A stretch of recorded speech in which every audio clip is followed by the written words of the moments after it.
हमारे channel SCS Mithila को करें सब्सक्राइब और बेल बटन भी दबा दें, जिससे हर खबर पहुंचे सबसे पहले आपके पास। लॉकडाउन के बीच लोगों ने घरों में रहकर 15 रोजे पूरे कर लिए। इस बार घरों से ही चल रहे हैं रोज़ा और नमाज। नन्हे रोज़ेदार भी कम नहीं हैं।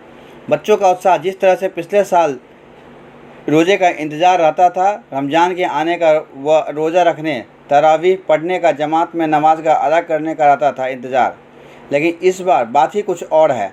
लॉकडाउन को लेकर मस्जिदें खामोश सी हो गई हैं। 4 से 5 लोग ही नमाज अदा करते हैं। कभी पूरी की पूरी मस्जिद भरा हुआ करती थी।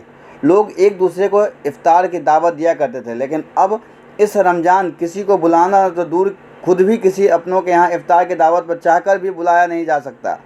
रमज़ान को लेकर कई दिन पहले से तैयारी शुरू हो जाती हैं।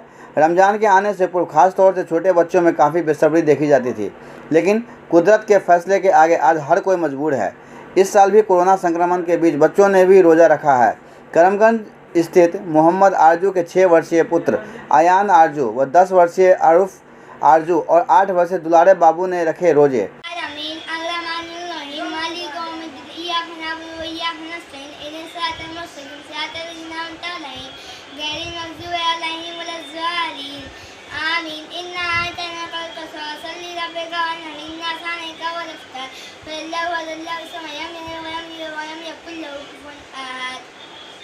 परिवार के बड़े बुजुर्गों के साथ नियम का पालन करते हुए रोज़ा खोला गया। अब्दुल कयूम, अशरफ अंसारी आदि ने भी साथ में रोज़ा खोले और अल्लाह से कोरोना संक्रमण से देश दुनिया की हिफाजत करने को लेकर दुआ किया। आज पूरी दुनिया में कोरोना वायरस एक बड़ी महामारी को लेकर लोग मस्जिदों में नमाज नहीं कर पा रहे हैं। महाराजगंज के रहने वाले डॉक्टर फैजुल्ला, जो होम्योपैथी के जाने माने चिकित्सक हैं, ने घरों में रहकर नमाज इबादत के साथ साथ अपने परिवार के साथ रोज़े खोले। उन्होंने कहा कि हम खुशनसीब हैं कि हमें हमारी बिरादरी के जो भी पल हैं उसमें लॉकडाउन के बीच भी घरों में रहकर इबादत कर रहे हैं और रोज़ा इफ्तार अच्छी तरह से कर रहे हैं। हमें चाहिए कि सरकार ने जो पाबंदी और नियम बनाए हैं उसका पालन करते हुए रमज़ान की इबादत भी जारी रखनी है। उन्होंने कहा कि हम अपने रब से देश और समाज की सलामती और कोरोना संक्रमण से देश और दुनिया को निजात मिल सके दुआ करते हैं। इस रमज़ान लॉकडाउन का पालन सभी नमाजी और रोज़ेदार कर रहे हैं। ज़िंदगी के हैं 4 दिन की मुसीबत। लॉकडाउन का पालन करते हुए घरों से इबादत करें, आवश्यक होने पर ही बाहर निकले। अल्लाह का लाख लाख शुक्र और एहसान है कि हम लोगों ने 15 रोज़ा इत्मीनान के साथ इसकी अदायगी हम लोगों ने कर लिया है। क्योंकि इन दिनों रमज़ान के महीने में कोरोना वायरस का कहर हिंदुस्तान, दरभंगा ही नहीं, पूरे हिंदुस्तान ही नहीं, पूरे दुनिया में इसका कहर जारी है। इसलिए हम लोग सोशल डिस्टेंस का पालन करते हुए रोज़ा खोलने में भी इसका एहतमाम करते हैं। मस्जिद में भी हम लोग इसका पूरा एहतमाम करते हैं और आज हम लोगों ने भी जो रोज़ा खोला उसमें पूरा सोशल डिस्टेंस का ख्याल रखा है। क्योंकि कोरोना वायरस टच करने से, छूने से इफेक्टेड होता है इंसान, एक दूसरे के इंसान में ये मिलता है। इसीलिए हम लोग किसी इंसान को नहीं छूते हैं और न टच करते हैं।